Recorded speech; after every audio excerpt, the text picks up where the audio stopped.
Saddleman, episode 64. 64. We are back once again to bless and rub the inside of your eardrums. It is I, one part of the cinnamon seed, joined as always by the vivacious Douglas Davidson. How are you doing today, sir? Looking I'm doing great. Looking I picked up smoking since our last no, I've had a sinus infection, so I'm hopped up on meds on 420, no less. It's good. It's good. It's good. Unfortunately, they're all mostly over the counter meds, so it's really not anything good. Hey, you know what? Something's I've got better than halls. nothing. Many halls will be smoked out today on 420. I'm sure that. I suspect I will not be seeing my girlfriend for quite some time this evening. Let's get into this, man. It's been 3-ish weeks since our last episode. Since the Oscars. Since the Oscars, yes. Things have happened. What is going on in your world over there, sir? What you want to just jump right into the stuff we've seen recently? Yeah, sure. Yeah. I'm currently actually in the middle of preparing for the San Francisco International Film Festival. It kicks off on the 21st. I've watched one film as of right now, being released by Bleecker Street on the 13th of next month, a movie called Montana Story. I can't provide a reaction for it, so I can't talk about it beyond saying they are releasing a movie called Montana Story. It is the Western joint, right? Western in the sense that it is set in the west part of the country, Montana. Okay, fair enough. I will take my correctness. I would say from the trailer that Bleeckers posted, it very much gives off a sort of just won several awards. Why Dune. Can't I think? No, yes, which was very much a traditional Western. Sand in it. Dog. Oh, Power of the Dog. Power of the Dog. The trailer gave off the Power of the Dog vibes, so I could see where sort of a Western motif or notion would come from it. But I have seen that. I'm getting ready tomorrow night to watch a movie called Over Under, which I don't know much about, but beyond that, I've been doing, let's see, coming out on Friday, the 22nd in select theaters, Marvelous in the Black Hole. This one's actually, it's about 80 minutes long. So for anybody that is sort of burnt out from super long movies, whether it's 2.5 hours or 3 hours, what have you, at 80 minutes, writer-director Katie Tsang tells a story about grief, about healing, using honestly some really frank and natural storytelling that also involves a little bit of humor and silliness. Apparently Kate had, I believe, written for Steven Universe, so those of you that are familiar with that show and how they handle a lot of mature issues will not be at all surprised by the way that Marvelous in the Black Hole plays out. This features a performance by Rhea Perlman, who plays a magician, Marvelous, the marvelous Margot, who meets a young girl by the name of Sammy, played by, I think it's her first feature film. I may be wrong on that at the moment. Maya Czech. Sammy has, within the past calendar year or 12 months, lost her mother and is still grieving with that. She's gone from being a good student to being a bad student. She ends up being forced to go to a community college to take classes. And while ditching said class, she bumps into Margot and a sort of accidental relationship forms. It's really sweet. It's really wonderful. And I definitely do recommend that. For those of you, I posted a home release review about this. The 1981 Heavy Metal got its first 4K release.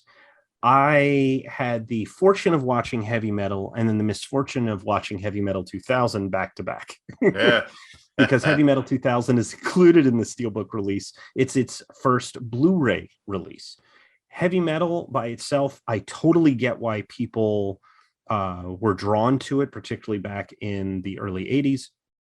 And while people still find it resonant today, and with the 4K with Dolby Vision that they put on this, it is gorgeous. Dolby Vision. So it's for those of you that aren't familiar, Dolby Vision is just a different version of HDR, or high dynamic range. It's just created by Dolby. So this is something that gives you the more inky blacks, the more realistic colors with lighting and everything else. And so if you already thought heavy metal was trippy, with some of this color correction and other things, it becomes even more engaging and beautiful. So with the 4K release, definitely recommend that.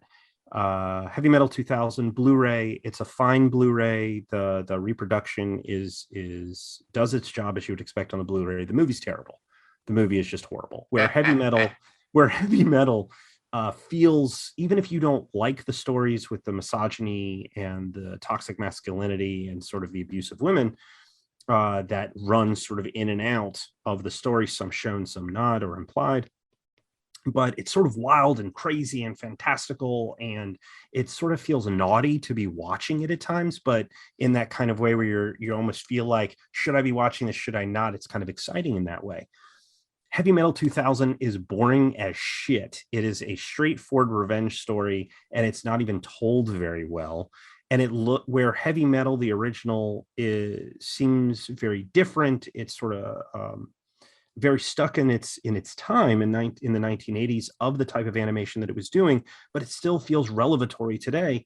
Whereas you watch Heavy Metal 2000, and honestly, I was watching it, looked at Crystal, and I went, "This looks like an episode of Justice League, or Justice League Unlimited, or Batman Beyond, just with heavy metal. So we're doing violence, we're doing blood, we're doing all this stuff."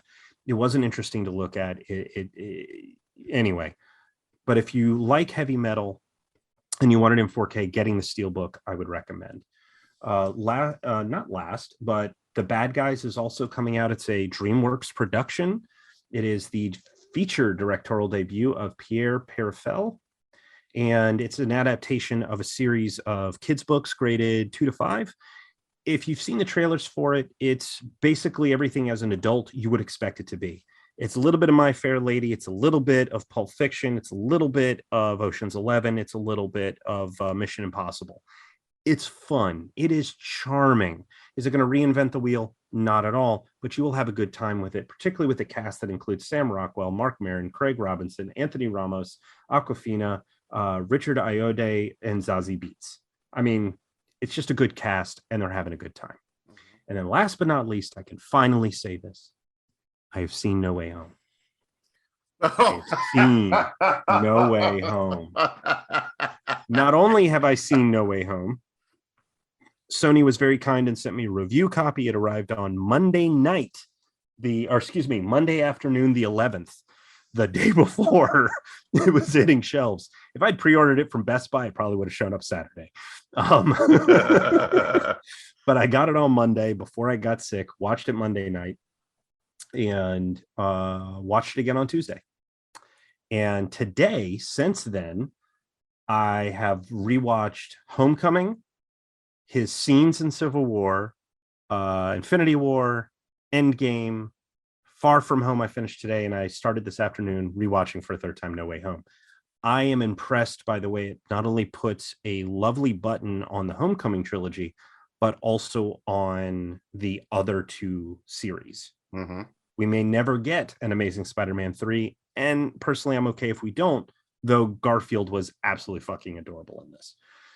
The bonus features that are included in the home release are fantastic, with over 80 minutes of extended material, and you get stuff with the villains, you get stuff with the central characters, the side characters, you get information from the stunt team. They focus on Watts himself. Like they make sure with the bonus features to focus on every little thing that they can.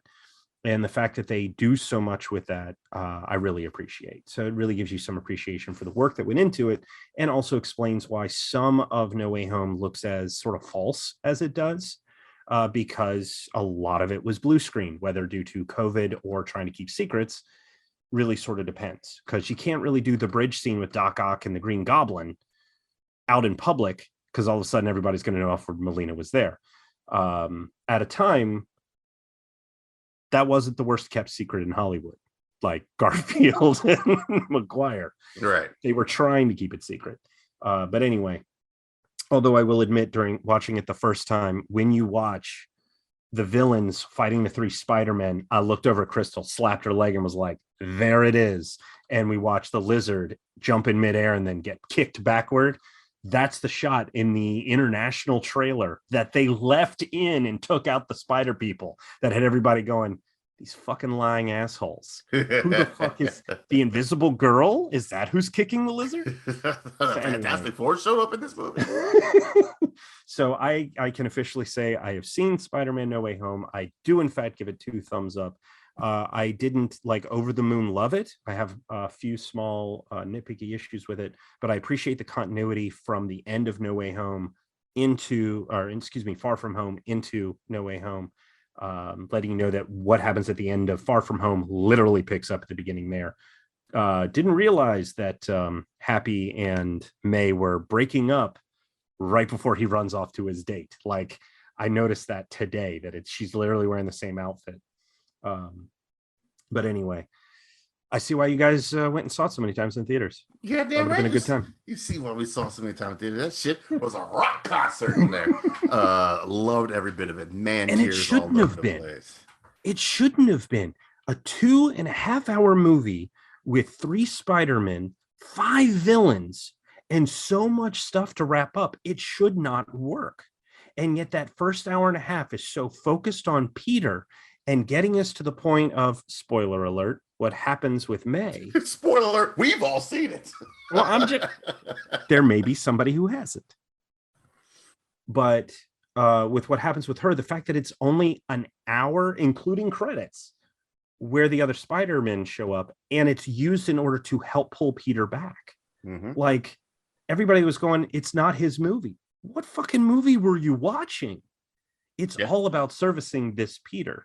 So I have to applaud them for that, and truly and completely. In Feige we trust. And that man knows what he's doing. Which I'm gonna guess is why Morbius, the movie that even Morbius, from what I understand, is basically the Suicide Squad all over again. The original, not the new one. All over again. I haven't seen Morbius yet. Hopefully I'll catch it on home video. Hopefully, sir, you don't. All right. I got a couple of joints. Because Feige was not involved with that one. But the powers that be were, and according to the director of Morbius, the powers that be made some changes. Yeah. Sony can't it always locked in an intense battle with Warner Brothers to see who could fuck their movies over the most. I'm pretty sure that some of the cast of the Warner Brothers, cast and creators of Warner Brothers, are fucking it up enough for them as it is. Yeah. Let's just get out there to Hawaii and start tossing chairs at people. All right. What about you? You watch some great shit. I tend to try not to dabble in bullshit, which is what we'll get to at the end of this here episode. You've been, from what I understand, eating your vegetables and your steak and your candy all in one meal. Yes, I've done all of that. I ate a little bit of everything, and I ate it kind of everywhere, and I also kind of ate it all at once. At once? Yes. Everything everywhere all at once is the dopeness. Directed by the Daniels, Kwan and Shiner, man. Michelle Yeoh in there, Daniel Ki Kwan. There's no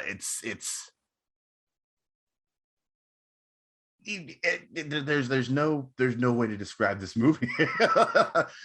It is some more pretentious people on film Twitter will tell you that a movie is an experience, and I think that's the best word that you can use to describe everything everywhere. It is. So you admit that you're pretentious? Oh yeah, all the time. Definitely. Oh, okay. Yeah. As long as we're clear.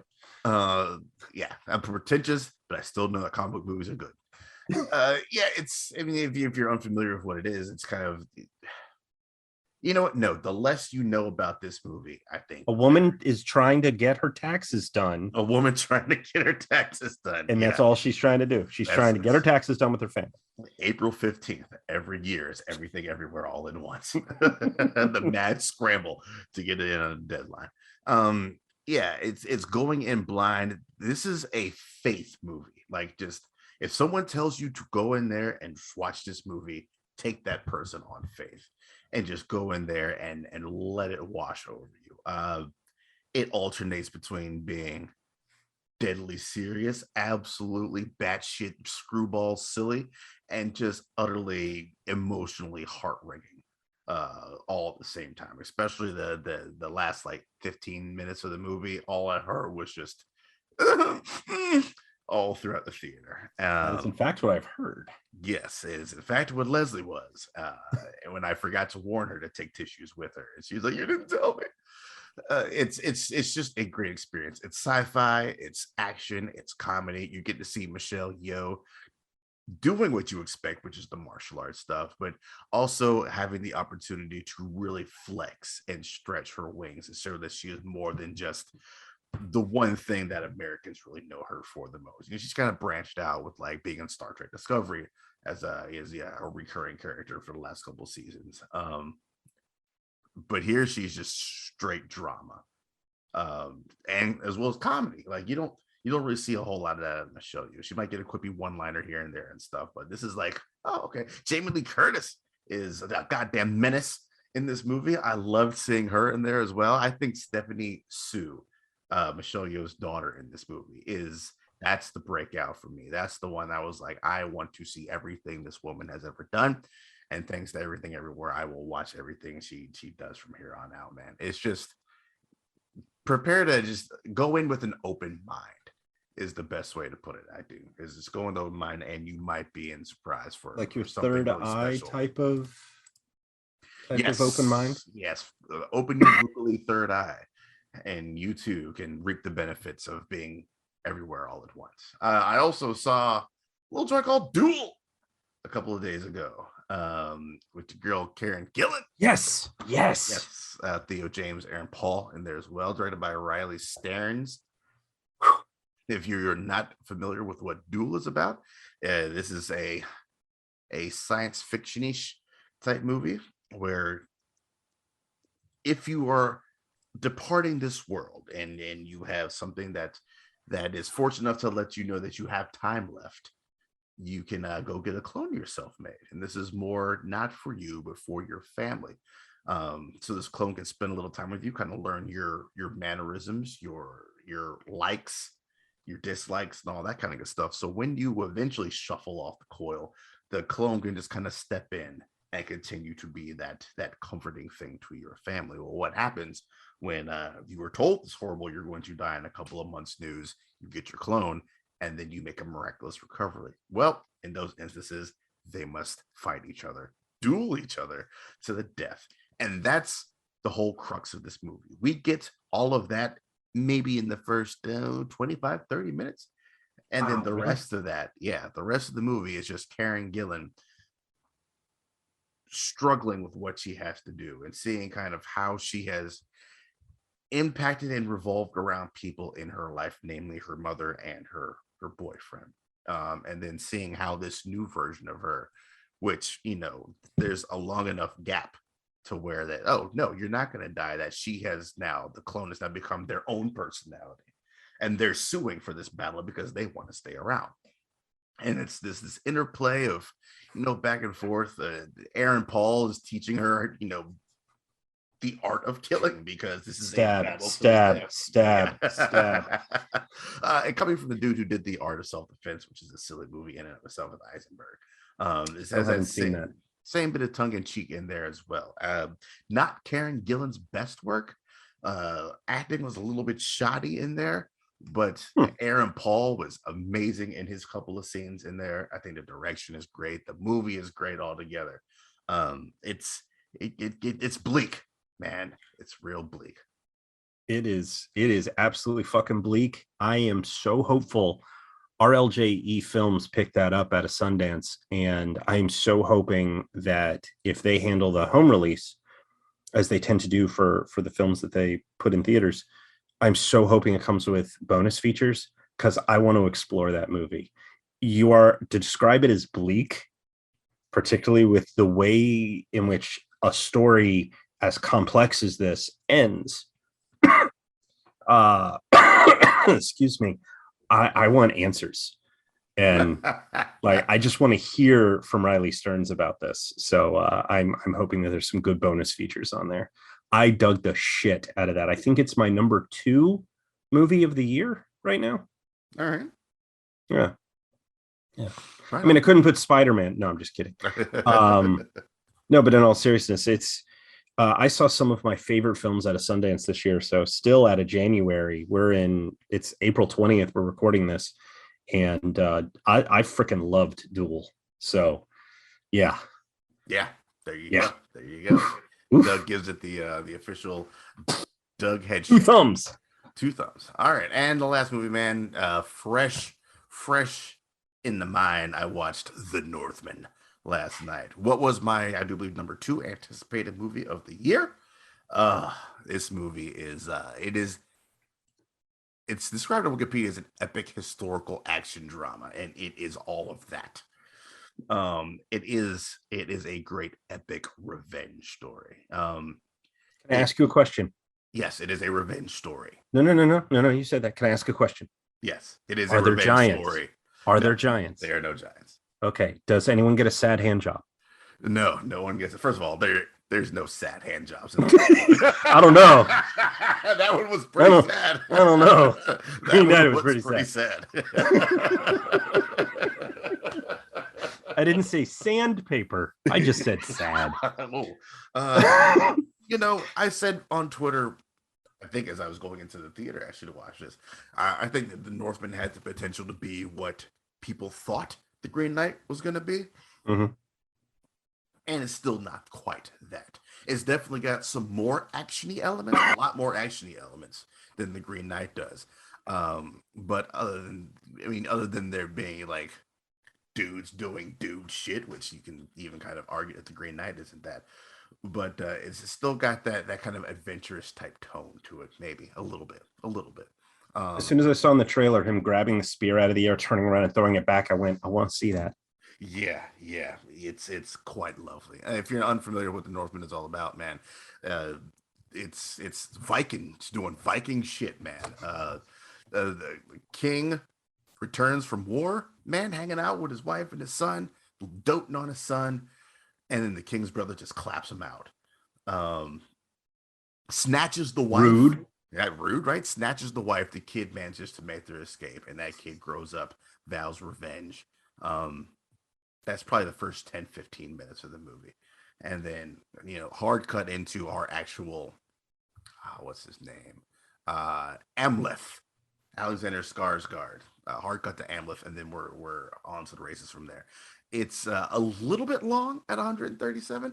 There's once you get to a certain part, and by part I mean like he trusts the globe a little bit, but once we get to kind of our finalist destination, you're there for quite some time, and the film does have a little bit of drag there. I wish some of that had been cut to focus more on development between characters. He's got some scenes with Anya Taylor-Joy, and it's obvious that there's a little bit of romance business there going on, but you don't really see too much of it. That those elements either got cut in editing, or what the case may be, was sacrificed for other things. I'm not sure what those other things would be, but there's a couple things you could cut to give them and their relationship more time to breathe. I think. Okay. Bobby Egg's still 3 for 3. A man knows what he's doing when he's making movies. Confidence is growing. The fact that this is only like $90 million is mind-boggling to me, because it does not look like that. He squeezes the blood out of every penny of this budget. And the cinematography, man, is absolutely delicious in some points as well. A couple of blink and you'll miss them, the Eggers alums in this movie as well. It at its heart, it is the futility of vengeance is what this movie is about in the most metal way possible. I like the sound of it. Yeah. And while you've been talking, it sounds like a really wonderful review of The Northman that you just gave us. But I read somewhere, and I'm trying to find it very quickly to see if I can confirm this, if it was a rumor or what. But I think it's believed that there will be a physical release of The Northman in June. But that may just be rumor. I find it interesting, like as the lights dimmed and the Focus Features logo came up, both me and Leslie for some reason had just assumed this was an A24 movie. Yep. Because his first two movies were A24 joints, and this has the feel of an A24 movie. But then people tend to forget that Focus was the A24 before there was an A24. Yep. So I don't know if they outbid A24 or they're trying to get their prominence back. They said fuck it and Neon while they're at it. They're trying to get back to the promise. But yeah, man, Focus Features still putting out good works. Oh, well, I'm still going through. I can't confirm it, but I did see something for Everything Everywhere All at Once, and it had no date attached to it. Anyway, for people like me that probably aren't going to be able to catch The Northman or Everything Everywhere All at Once in theaters, look for June. Look for it may June. pop up there. If you were comfortable with the theaters, man, The Northman demands your big screen attention, especially when the inevitable in these has to come to a conclusion at some point, and when that inevitable hits, that's when the film is at its most beautiful, I think. See, whenever I hear stuff like that, I'm like, I don't know why you're like, I need to go to the biggest screen. I just scoot up real close to my television.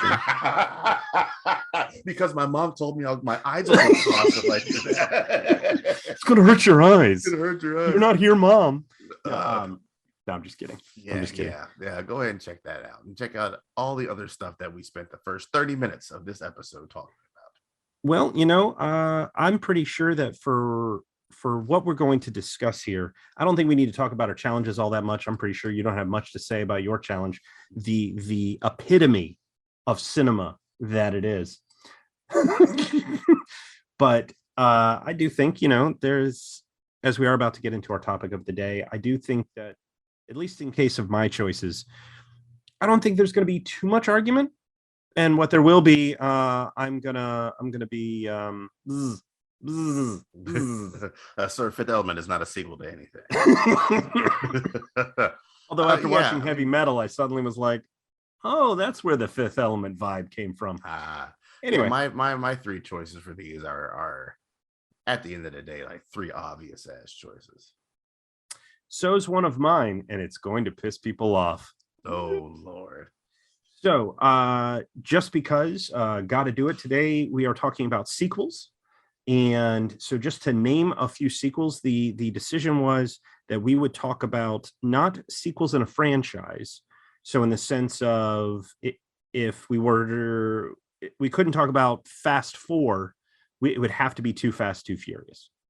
Okay. We couldn't say Superman 3, it would have to be Superman 2. So within those guidelines of it has to follow a beginning of a group. We've got films like The Dark Knight, Mamma Mia, Here We Come, Halloween 2018, Back to the Future Part 2, Wrath of Khan, which you were talking about earlier, Batman Returns, The Raid, Burundle, Kung Fu Panda 2, Lethal Weapon 2, Scream 2, blah, blah, blah, blah, blah. You've got your twos, okay? Die Hard 2, Die Harder. Like, this is what we're dealing with. Now, I will point out that I'm going to pull a Daryl with one of mine. Excellent. Because if Daryl, in his most anticipated, can say the MCU as one of his most anticipated movies, then I can pull some bullshit too. So be prepared for that. Daryl, what is your first preferred sequel? The Godfather 2! Oh no, I am so surprised by your selection. I mean, come on, man. It is one of the best sequels of all time. Actually, I'm comfortable saying that with all three of my picks. The Godfather 2, if The Godfather 1 is just how a man rises to power, then The Godfather 2 is a simultaneous story of how the previous generation rose to power and how the current generation totally does not understand, and his complete fall from grace. Yes, he technically, quote unquote, wins in the end, but it costs him. It's one of those Pyrrhic victories, right? It costs him his family. It costs him his brother. It costs him his soul. It costs him most of his, quote unquote, family. There's not a whole lot of people around Michael towards the end of this movie, and he's pushed away Tom Hagen, pushed away his sister for the most part. It's not great. It's even as he wins, he loses, and he's not. And he literally says to his mom, "Well, why don't they love me the way they love Pop?" And it all came from.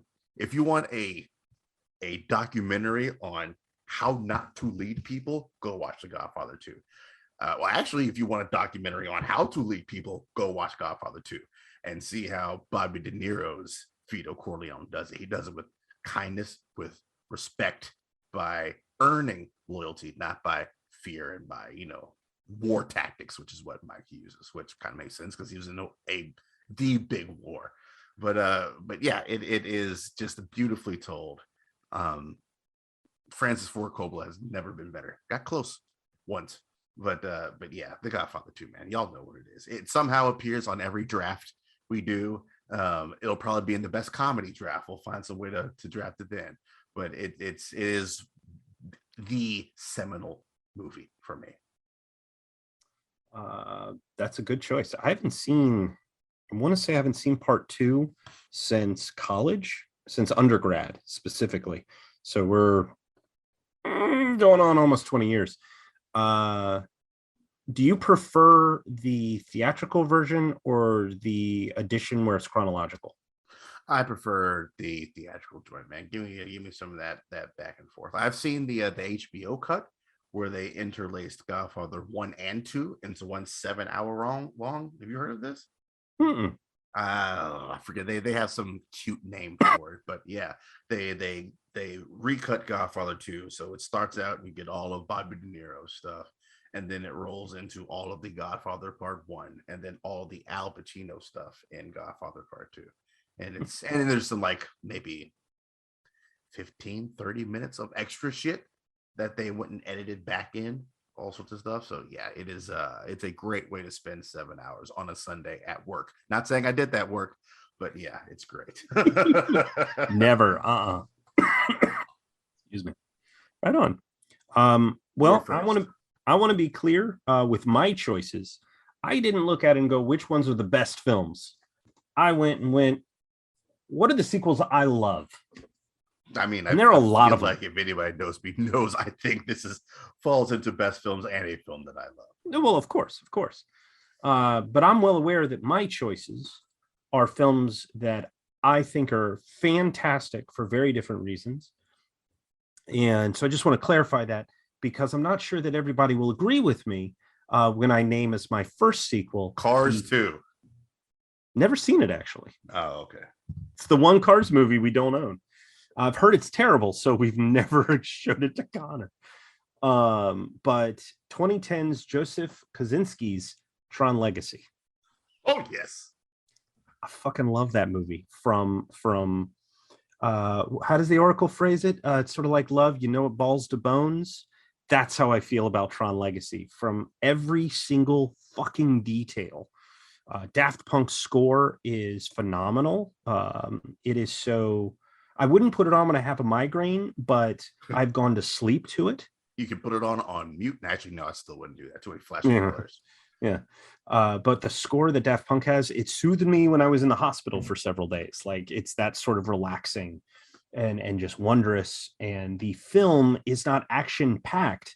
Neither was really the first one, but it is heavy on this really interesting philosophy. It is gorgeous. You can, as much CG was put into that movie, you still get this physical sense of stuff. And a lot of that comes from the little details in the sets and the costume design. There's an interesting idea in there, and I am still hopeful that a third film comes up to finish the story that Tron Legacy created.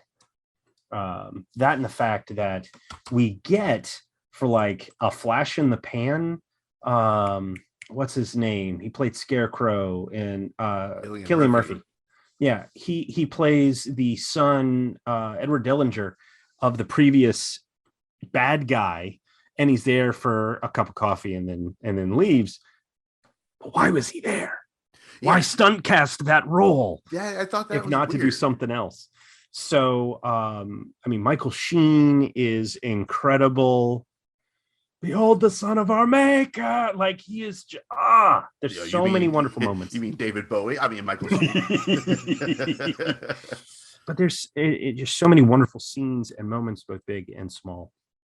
I saw Tron Legacy for my birthday in 2010, and then because it came out right around my birthday in December, and then I took myself to a 3D screening, And I think it was after I graduated from, it was either a birthday gift or after, wait, no, if this was 2010, I would have graduated grad school by then. But Crystal was really sweet and got me this collector's edition. So I have the original Tron on Blu-ray, Tron Legacy on Blu-ray, and also Tron Legacy in 3D. So I can watch it at home. Very anyway nice. I want.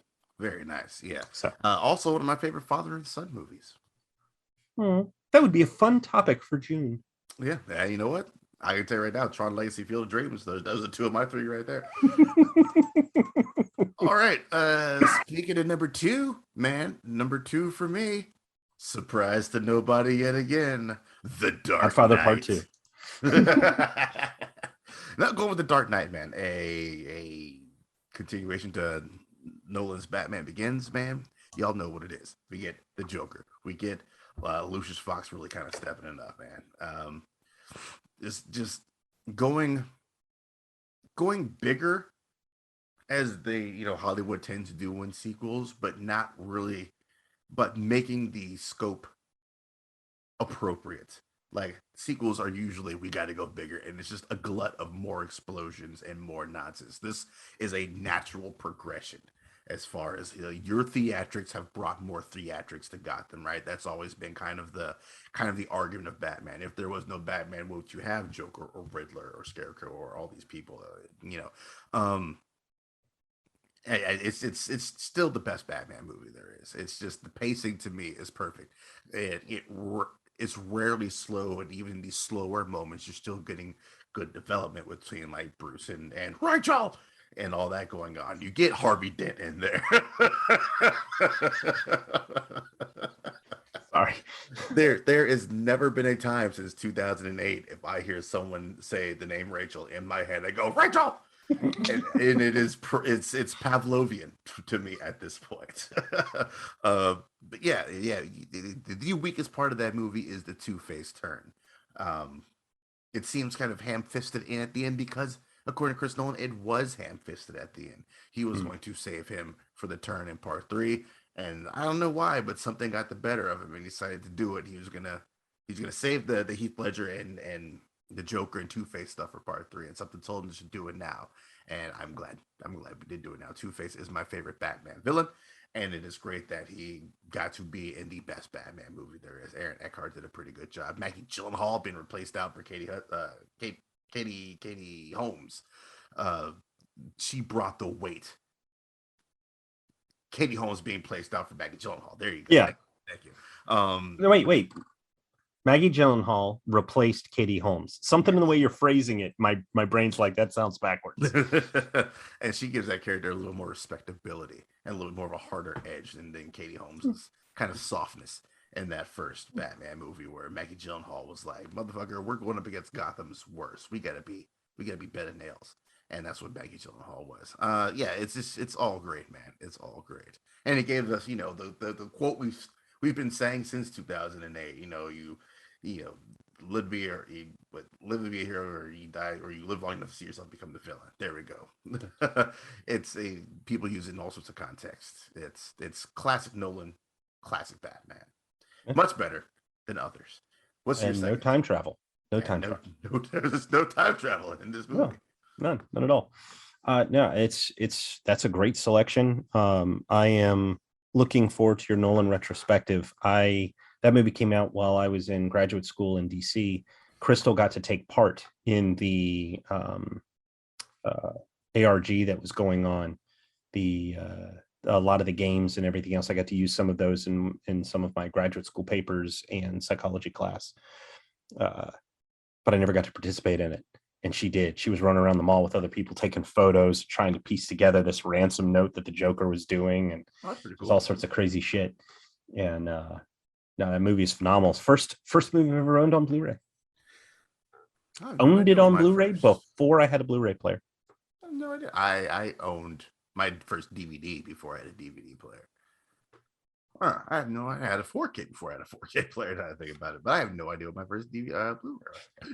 But yeah, there it is. Boom. What's your number 2 there? My number 2 it's interesting that you went with The Dark Knight, a comic book movie. My number 2 comes from a comic book fan. 2006's directed by Kevin Smith, Clerks 2. This is a movie that honestly should not be as good as it fucking is. There are some Kevin Smith films that I like more than others. Some that are bad good. Some that aren't great. Like Yoga Hosers is fun, but it's not like a good movie. But it's sort of as he described it. It's a great description. It's a kids' midnight movie.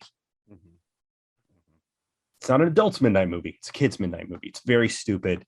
It's silly in weird ways. I haven't seen Red State or Tusk, but I've seen pretty much everything else. I haven't seen Vulgar either. So 3 out of his catalog. But whatever you feel about them, there's some that just sort of sneak under the radar and really poignant and really interesting and really evocative. Dogma is like that. Chasing Amy is still like that. Clerks 2, it carries on this story that we didn't necessarily need. We didn't need to know where Dante and Randall were. We didn't need to know that the Quick Stop had burned down. We didn't need to know all these things. But in telling this story, we get an exploration of, I wasn't supposed to be here today. Well, what happens if that's not just a phrase, but that's how you look at your whole life? And you live with that kind of resentment and that kind of frustration instead of enjoying what's in front of you. And so if you look at the film in that regard, it's sort of this bittersweet comedy about growing up and accepting responsibility, and that there's nothing wrong with managing a restaurant. There's nothing wrong with working in a restaurant, running a Quick Stop.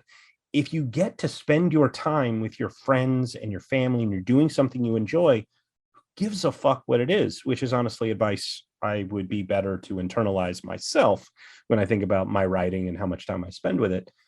Because I love doing that. I love doing this with you and all these other things. And Crystal's usually the one saying what I just said to you, to me. Mm-hmm. She's very smart, that one. And Clerks 2 is like this. It's sweet and it's silly and it's got a dance number for no fucking reason, but it's a delight to watch anyway.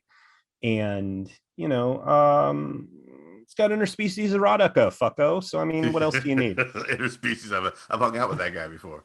Oh, really? Yeah, he's a pretty cool dude. Interspecies erotica, fucko. Yeah, it's great, man. It gives me one of my favorite go-to lines at work. A lot of people who have criminal justice majors work where I work at with the bank, and anytime someone brings up their criminal justice major, I'm like, "What are you training to be, Batman?" Which is what Randall says to Dante when they're in jail towards the end there. Yeah, I think it is. It's kind of a, through Dante's eyes, I think it is Kevin Smith's look back through his View Askew movies. Kind of just looking back to see what he's accomplished. Certainly up to that point. And maybe not always being fully satisfied with it, because after that, that's when he kind of went out and did all these other weird and different things. And now he's finally coming home, as it were, and bringing it to a close with part 3. I'm assuming later on this year. I believe so. They finished production. Okay, they have. Cool. I forget who's picked that up. I got an email about it. It's either Vertical or a whole lot of special effects, visual effects to be added to this, if I had to guess. But we'll have to see. It's nice. It's nice coming home, seeing some of your favorite characters, seeing a clean Muse, and what's a clean Jay like, and getting to see that, still getting to see his hetero life make a Silent Bob, and bringing in new people like Rosario Dawson's character, like Elias, into the movie, seeing a movies finally. I've said since Dogma, why has he not made movies? And finally, it took as of 2020 for him to start doing movies pop-ups. And I'm so upset that there wasn't a movies pop-up, because I want to know why the country went crazy for movies, other than to use it as the religious allegory for the golden calf. But yeah, it's such a good movie, such a sweet movie. One, strangely enough, I've been thinking about over the last couple of weeks, that I need to sit down and give it another watch, because it's just an amazing movie, and I love every bit of it. It is. Good. What is your number one? And a surprise yet again to nobody. One of the greatest sequels of all time, if not maybe the greatest, the movie that has not once, not twice, but 3 times won in paprika brackets, man. It is The Empire Strikes Back. I mean, man, listen, you take the funness of Star Wars and then you just not do a 180, but you do like a 90 on it. You throw a little bit of darkness in there. You're like, oh, this ain't the fun, happy Star Wars we got. There's still some adventuring and shit like that going on in there. But it does get a little bit grimier, man.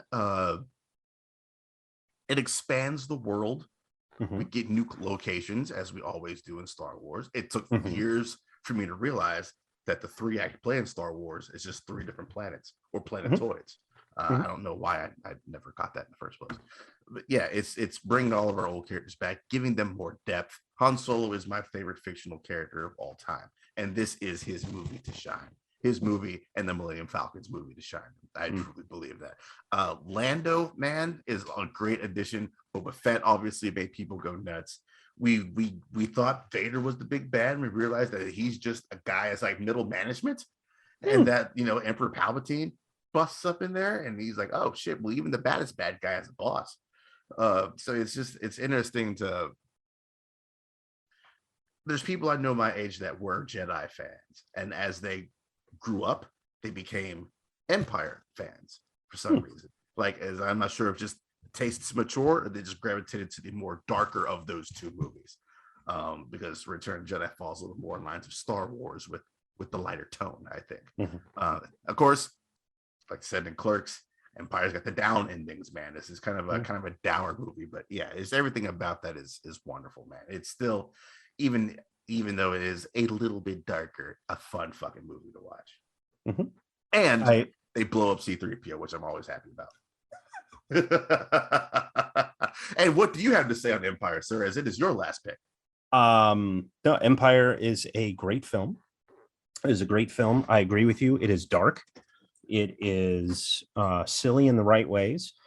I agree with you that not only do we get the reveal about Luke's patronage, but we also do find out that there is this greater threat beyond Vader, that who we thought was sort of pulling the strings, not so much. Let's see. We find new locations. We find new rules about the Force and what the Force can do. The Force can do what the plot needs it to do. The Force always does what the plot needs it to do. For some reason, in every Star Wars movie, and we just showed Connor the first one. Something about telling additional stories. We just sort of add in whatever the story needs for some reason. So suddenly there's Force pushing and all sorts of other things that weren't in the first film. There was Force choking. Hey, kids show. Nobody and nobody's flipping around. Nobody's doing any wild things. It was some very stiff stick handling and on screen, folks. I love a good octogenarian fight myself. So for those of you that couldn't tell, because obviously we don't share a video version of this, I've been agreeing with everything that Daryl said. And I found everything that you said, Daryl, to be a fascinating and a wonderful description of Empire and why people love Empire. Absolutely. Which is why I find it hilarious that every description that you used, there is a composite or exact, almost one-to-one comparison to my number one film. A sequel in its own trilogy. The Last Jedi, a film which is darker than the film before it, where you find out that the big bad, there's someone above him, where they go to different planets and you get different aspects of the Force, and you see people use things in different ways. Well, why hadn't they done the holdover maneuver before? Well, they hadn't needed a reason to do it, you asshole. Do you know how much these ships cost? It's the Rebels. They don't have money like that. They've never run out of fuel before. You're absolutely right. The story has never needed them to run out of fuel before. We didn't even start learning about the fuel until Solo. We never learned about the fuel until Solo. So almost everything that you described as loving in Empire, I agree with you and love that about The Last Jedi. Yes, because sir. it does a lot of that, but it found a lot of ways to follow the Empire pattern and then twist it so that it felt familiar, but came up with a very different end result. So whereas Empire ends with sort of this dour ending, Luke's lost his hand, we've got this new revelation, there is no Han, he's been sent off to Jabba. With this one, instead of that dour ending or sort of bittersweet, because they've got hope, but they have this new task to come up with and the new things to overcome. This film, The Last Jedi, ends, yeah, there's like a handful of rebels, but they can do anything with that handful of rebels. That's the feeling that the movie leaves you with. And I fucking love it. I've got my letterbox up. I've watched it about 6 times. Talking about this, I want to rewatch it again. It is gorgeous. It's beautifully shot. The characters are used wonderfully. Everybody makes fun of Mary Poppins, Leia, and I'm like, fuck you. What makes you think she never used her Jedi powers before? There's comics, there's books, there's all sorts of stories we haven't seen. That, granted, Disney made the extended universe not canon, but they've been slowly bringing it back in with the TV show. So I'd say some of that's fair game too. But that's why The Last Jedi is, if I had to pick 3 favorite sequels, that one's on the goddamn list. And it is a sequel to The Force Awakens in the sequel trilogy, so it counts. I mean, and as far as I know, it's the well, depending on how you look at it, it is the only Star Wars movie to start directly after the movie, like mere minutes. But Yeah. that's not the case because Star Wars is mere minutes after Rogue One. So you can kind of. But if you talk about the Skywalker saga, then it is correct. In the canonical Skywalker saga, every Star Wars movie, there is time in between those stories. But Rogue One is a Star Wars story, not a Skywalker story. Right. So Rogue One, Solo, any future films that they may or may not do, I would have loved to follow up to Solo, personally, but I would say that we would not include Rogue One as much. We wouldn't include The Mandalorian or the Book of Boba Fett in this greater discussion. Nope. So if you were just to show somebody the Skywalker saga, you wouldn't bring up Rogue One. No, this is love me some Last Jedi. According to my Star Wars rankings, it is apparently number 2, right behind Empire Strikes Back. Love that movie. I will go to bat for that movie any day of the week. Suck it, haters. Empire was probably I still think Return is my Return was my favorite Jedi movie. That's the one I watched the most, but I think it's because it came out on home video when I was a little kid, so it's probably the first one I remember watching. But Last Jedi is probably my favorite of all the movies. Yeah, love me some Last Jedi. Good call, sir. Very good call. Very good call. All right, let's talk about these challenges before we we should end on the appropriate note. We've been having a great conversation, so let's talk about The Color of Money first, so that we can end this show on the appropriate energy. It sounds good to me. Let's talk about it. Since we were talking sequels, you decided to challenge me with a sequel that I had never seen. Typically, that's my maneuver. So, haha, good on you. Yeah. I have not seen The Color of Money, 1986's Martin Scorsese film, and it was fascinating watching the movie. Going, okay, I know some of these moments. Have I seen this movie, or have I just seen the music video for "It's in the Way That You Use It" by Eric Clapton, who we now know is a total piece of shit. But, so I'm not sure which is the case, but what a good fucking movie. I don't know what I thought it was going to be, so I tried to get those expectations out of my head. But what a good fucking movie from beginning to end. Yeah. I mean, it's really spectacular, and you don't have to have seen the first film in order to understand what's going on here. I'm sure that they're based on one particular scene in the movie. You get the sense that it's leaning on Fast Eddie, who's played by Paul Newman, playing on his history and his memory of being a young hustler in the 60s. But beyond that, you don't need it. Instead, it's if you like poker movies, if you like rounders, and you've never watched The Color of Money, it's the same idea just with pool. Yep. It's about playing the player, not the game, and figuring that out. You got supporting performances by John Turturro, who just needs to wipe his nose. Tom Cruise, who's playing the young up and comer who Fast Eddie mentors, and you've got Mary Elizabeth Monastrano, who is the smart one in the relationship that is Tom Cruise character and her character. She's the she's the one with the street cred. Yep. And so Eddie tries to work with her to get Cruise's Vincent to play ball, as it were. And they both both Mary's character and Newman's character keep fucking with Cruise's character in ways to manipulate him to become a better pool player. And I didn't expect it to go where it went in the ending. And it sort of just sucked the air right out of everything until you get to the final moments of the movie.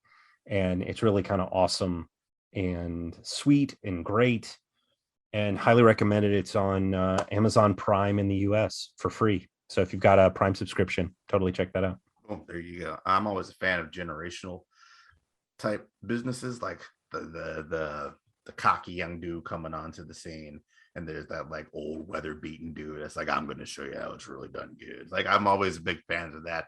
And then this kind of mirrors like real world. Like, I think this is before like Days of Thunder and all that. Like, Tom Cruise was I think you might be right. slowly coming up in the game. So this is like the beginning of the new guard, and then like towards the end of Paul Newman's old guard. He still had some hits left in him. I mean, Road to Perdition is still right there, but you know, kind of almost like a passing of the torch type deal is part of how I see this movie, and I love it for that reason as well.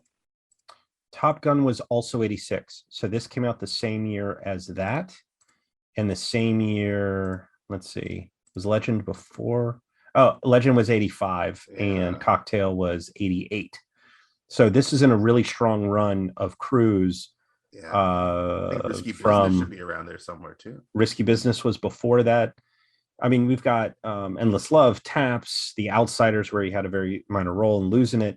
But then you've got Risky Business, All the Right Moves, Legend, Top Gun, The Color of Money, Cocktail, Rain Man, Born on the 4th of July, Days of Thunder, Far and Away, Time Out, A Few Good Men, The Firm. Like, God fucking damn.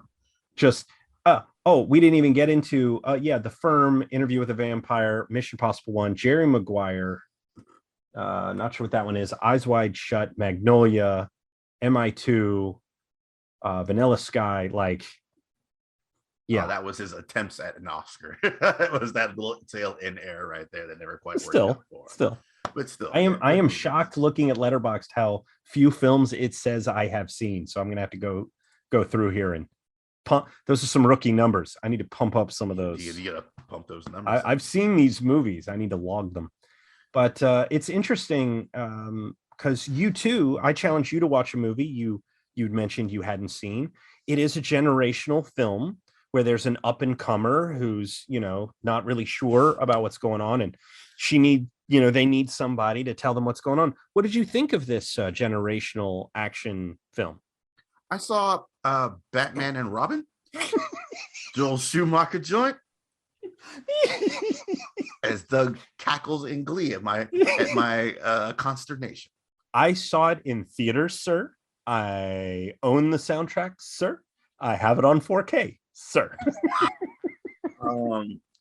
As a kid, so this is going to be mid to late 90s. So I'm hovering around like 14ish, somewhere around this. And I saw that trailer and I was like, oh, that movie's going to be bad. I'm not going to see that shit. 97. 97. Yeah, 15 years old. 15-year-old me was like, don't go see this movie. And I managed from 15 to almost 40 to get away with not seeing this movie in its entirety. When it's been on at work, because I control the TVs, I will change it to something else. I did everything I could until it was assigned to me. This movie's not good. It's not good in any way, shape, or form. I understand what Schumacher wanted to do. he wanted to pay homage to Adam West and the 66 Batman run, and give it that campy feel that goes with the 66 Batman run. My issue is I hate the 66 Batman run. That's not Batman to me, as I interpret the character. It is a man who wants to instill fear in all of his criminals. That does not come with the Bat Dance and all sorts of other stuff that came out of the 60s. Wait. So the 60s, right? Yes. Because the Bat Dance, that's Prince. Not the song Bat Dance. I'm talking about the Adam West. The fingers over the eyes. Fine. That Bat Dance. No, that's 80s. That the 80s Batman is what brought back that real good Batman shit after the 60s. And so I guess at the heart of the matter is he is trying to pay homage to something I don't like in the first place. And then he ramped it up from there. The performances, not great. I don't think the story is great. I don't know what accent Uma Thurman thinks she's doing. I feel sorry for that actor that played Bane, or maybe he just thought it was an easy paycheck because he didn't say much of anything. Who they passed over for Mr. Freeze before they got to Arnold Schwarzenegger are all better choices for Mr. Freeze than Arnold Schwarzenegger. I to be honest, I don't think there's a single redeeming quality of this movie. It's just not good in any way, shape, or form. Chris O'Donnell is just over the top, and Alicia Silverstone's right behind him in being over the top. Not great, Bob.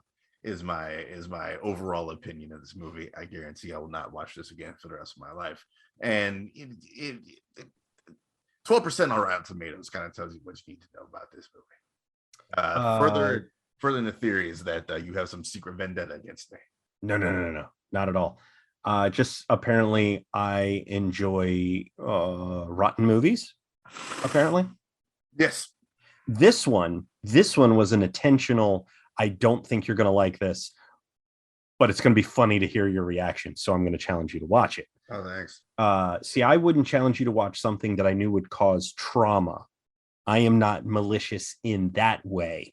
There are films that I'd want to get that if you mention you haven't seen, that I'll write down, like Ang Lee's Hulk, because I'd be interested in your take on that. With this one, it's harmless pain. It's harmless pain. Yeah. Whereas, given my issues with body horror, I don't exactly see you challenging me to watch pick a Cronenberg movie. Yeah. Because chances are, that would be bad. We don't do that to each other. Harmless pain is one thing. By the way, the actor who played Bane, there were two actors, but the one that played Big Bane is a wrestler, Robert Alexander Jeep Swenson Jr., who did 3 movies, apparently, Bulletproof and No Holds Barred with Hulk Hogan. But yeah, Batman and Robin, not good. The soundtrack is fucking great. There are some great songs on that soundtrack. And I'm not including R. Kelly's Gotham City, which is trying really hard to be Kiss from the Rose, and it is not that. But there's some Bone Thugs and Harmony, performed by the name of Moloko, and a few others that are some just great tracks. The Smashing Pumpkins one isn't bad either version of that song. There's something to come out of that, a decent soundtrack. That's how I learned artists in my younger years, in my old years too. That's it for this episode of Cinnamon. You got anything else before we wrap this up there, sir? I do not. Wasn't intending to go as long as we did, but sequels are good stuff, and we've got some great stuff coming up on Elements of Madness. We've got some interviews dropping pretty soon. Thomas Manning of Paprika and The Secret Show with Daryl did an interview with the cinematographer of Moon Knight. That's I think that's going up on Meet Me at the Movies, as well as on EOM. So I'm sure he'll be sharing that, or I will. And like I said, I'm covering the San Francisco Film Festival, and Doctor Strange 2 is coming. So I'm sure we'll be talking about that at some point. Yes, we'll be seeing that relatively shortly. Can't wait for that, man. Reviews of things will be up soon on Pop Rig Reviews. That's it, man, for this episode of Cinnamon. We'll be back some couple weeks later at Destinations Unknown. But until then, you all take it easy and have a good one. Later.